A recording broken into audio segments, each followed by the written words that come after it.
Safely landing an aircraft on the deck of a carrier has always been a demanding task.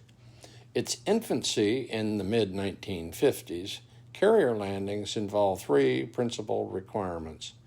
1. Maintain a 3.5-degree glide path to ensure safe clearance of the ramp. 2. Maintain alignment with the angled centerline on a ship that constantly moves to the right because of the angled landing area. 3. The most important visual aid for the pilots for glide path was the landing signal officer.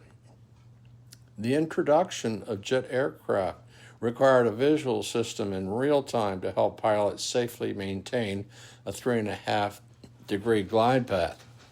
Swept wing, faster and heavier, jet aircraft took longer to respond to throttle inputs for glide slope corrections. To the rescue.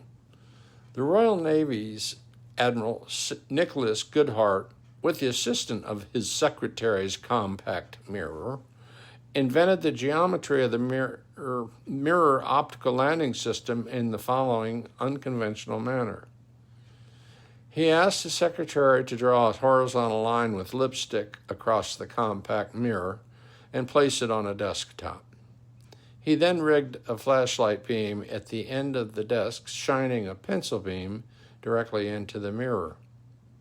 Walking towards the table, keeping the pencil's beam spot on the mirror's lipstick line, his secretary progressively had to stoop, coming to a halt with her chin touching the desk, always at the same spot. Goodhart correctly reasoned that an aircraft tailhook could be thus targeted for arresting wires, and that is how the mirror landing aid was born. Here's how it worked.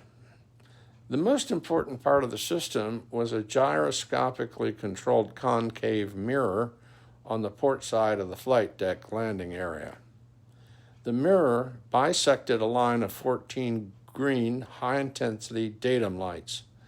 4 orange lights, 160 feet in front of the mirror, projected a strong beam towards the mirror, creating the so-called ball, which cast a beam to the pilot of the approaching aircraft.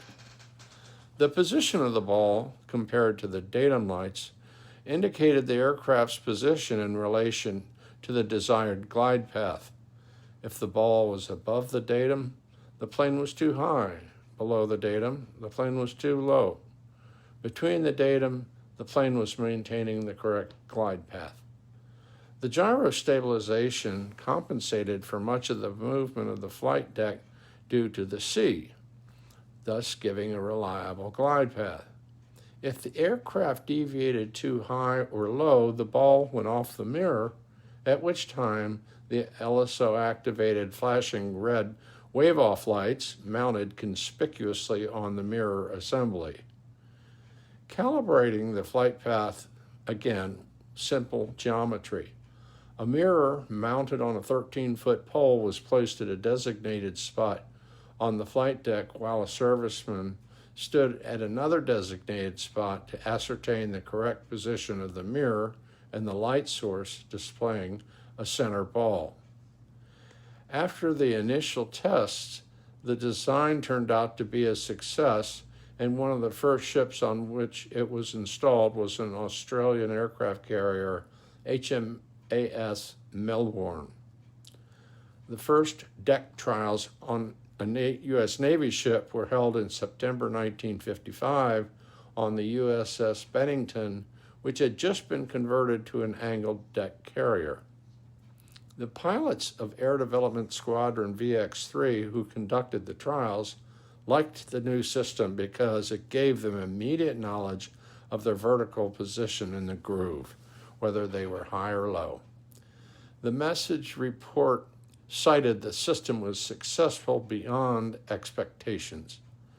The British called the mirror reflection the blob of light, but someone in VX-3 dubbed it the meatball, World War II slang for the Japanese Hitomaro emblem, which the light resembled and later was shortened to the ball. When an aircraft is on approach in the groove, the LSO will ask the pilot to call the ball, meaning Tell me when you can see the light.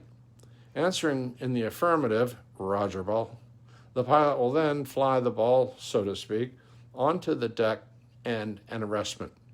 Following the transition to mirror-guided approach, the LSO role was initially downgraded to more of an administrative one in the belief that the pilot no longer needed his guidance.